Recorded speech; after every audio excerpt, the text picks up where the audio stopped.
The rustling autumn comes in, and with the oncoming winter, Mine has to stay at the cathedral during the harsh frost instead of making it home every day.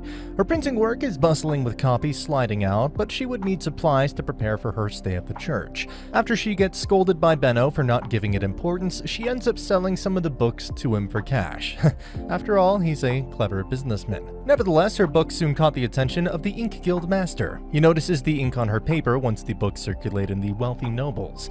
He's enraged at the prospect of someone else taking his business category. However, Benno signs the ink rights over to him to avoid conflict. He makes sure not to have her present there for her safety. Meanwhile, Mine's fitted for her new priestess dress by Corina, who's now considerably pregnant, with Otto always jumping at his toes. Benno and Mine are also intercepted by a blacksmith, Jonathan, asking her to become his patron since nobody likes his detail picky stuff.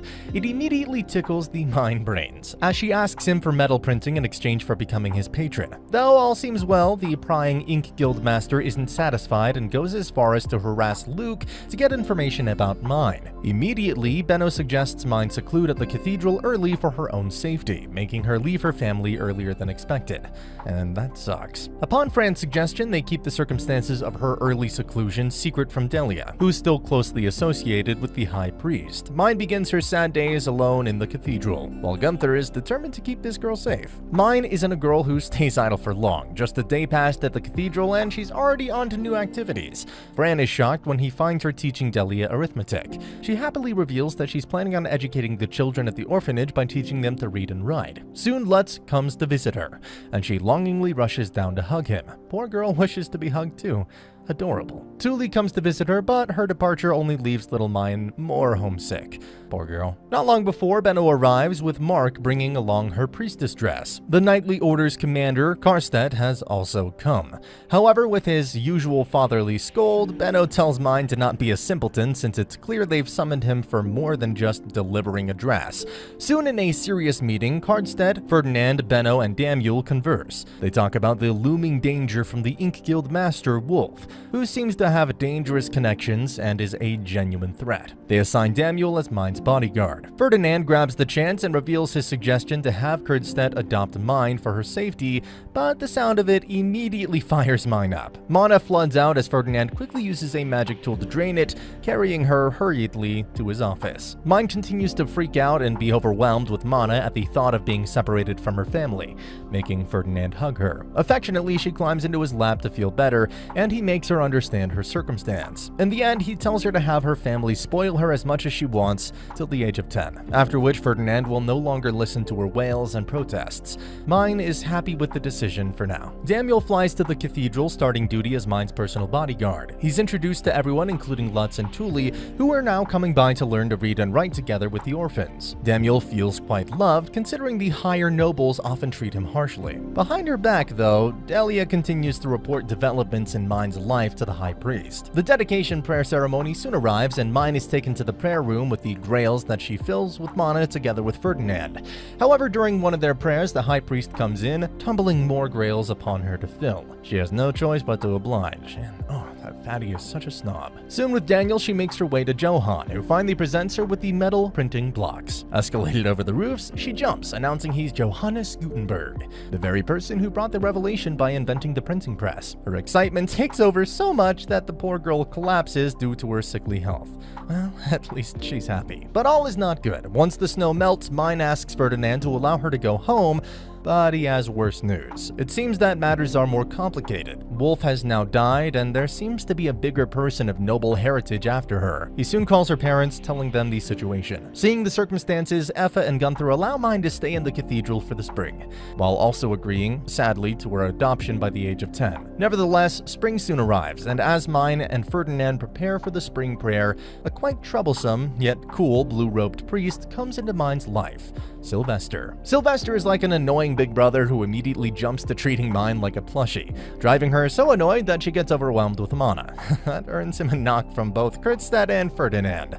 Soon they board the magical beasts, flying over to different farmer districts. Of course, Sylvester lands in all glory, showing off his cool moves, and this guy's pretty interesting. Mine executes the prayer well, filling the grail with her mana and providing the farmers as the priests bless them. Once the sun sets, they come to their resting place. Mine dresses up quite nicely, making even Kurtzstad compliment her that she looks quite noble. Soon the diners are served, but Mine's chefs have prepared it separately for her. Of course, seeing her elite food, the naughty Sylvester starts drooling and asks Mine for her chefs by the end of dinner. Cleverly, Mine says that she can't sell them over, and if he wishes for good food, he can become a patron for the restaurant they plan to open. Genius. With that night ending, they entertain themselves before resuming their travel. They stop by a noble, Viscount Gerlach, who seems quite doubtful to Ferdinand. He immediately asks Mine to stay hidden behind a robe. However, that night, as they stay in Kurtzstadt's mother's house, two bandits break into the estate, attempting to kidnap Mine. Luckily, they're caught, but end their own lives to evade trouble. But that's not the only trouble coming their way. On their way back from the spring prayers, Fran and Rosina's carriage also gets attacked by foreign farmers and strange mana. Though Karstedt and Sylvester manage to handle the situation, their magic wipes everything due to Mine's blessing, leaving them with no clues. As Mine lies in recovery, Ferdinand worries that there's a foreign noble involved in the drama. Ferdinand suspects there are devouring soldiers involved. For now, they return to the cathedral where Rosina and Frank thank Mine for prioritizing their lives during the attack. She had insisted on their safety. Mine enters the cathedral, relieved that she's back, only to see their next problem.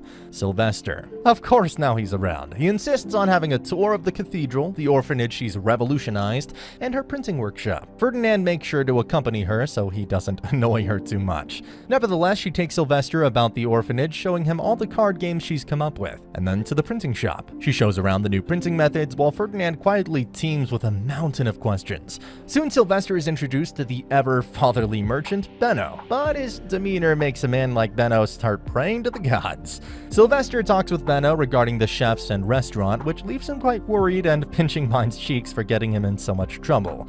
By the end of the day, as Sylvester leaves, he gifts Mine a protection charm and asks her to summon him in time for help. No, see? He's a big bro, and just as annoying as one too. Soon, Mine sits with Ferdinand for the interrogation. He warns that making books houses many nobles' jobs, and her printing invention might cause trouble since it will take their work.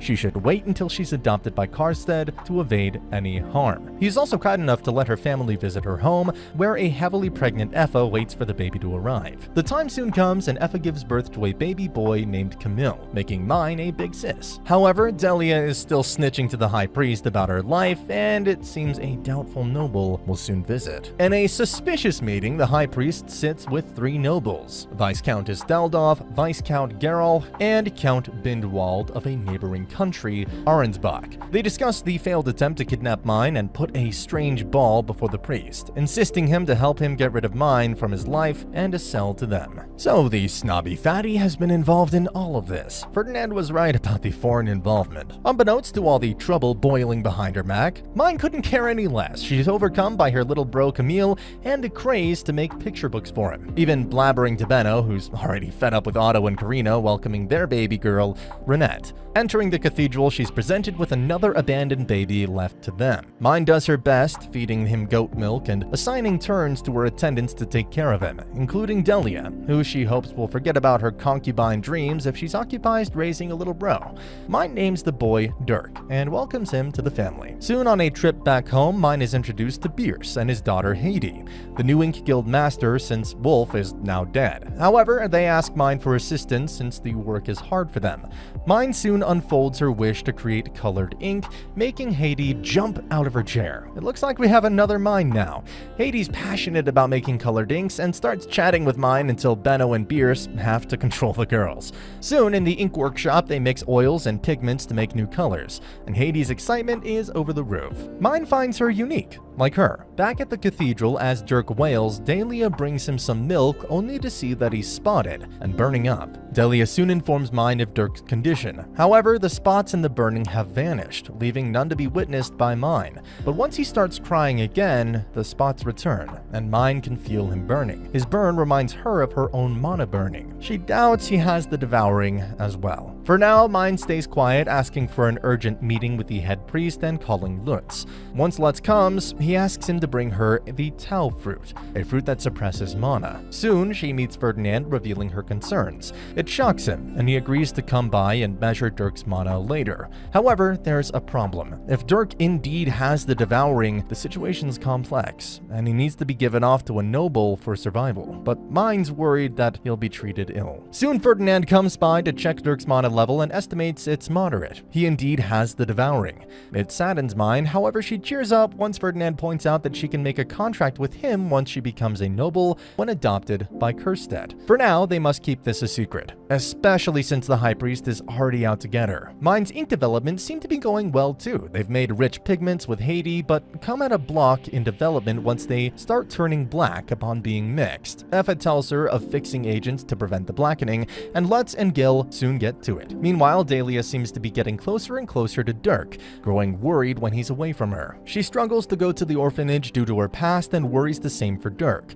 Mine returns to her, throwing a fit over learning of Dirk's adoption by nobles. Erupting in anger, Dahlia jumps onto Mine. Calmly, Mine explains to her that it's highly unlikely, and she had asked Ferdinand for the better of Dirk. Yet for now, he can be with Dahlia. At this, Dahlia calms down. Soon, Mine returns to her busy being. Benno's Italian restaurant opens, and I just realized how Italian of a name Benno is, while Miss Haiti, in her obsession, tries to infiltrate a painter's workshop to crack the colored ink recipe. However, with Lutz and Gil completing the fixing agent, the development block is soon overcome. Afterward, Mine visits Joanne and orders a stylus for Gil and a toy for little Camille. A red signal goes up as they exit, indicating an emergency at the gates. Immediately, Daniel escorts Mine to her home's safety.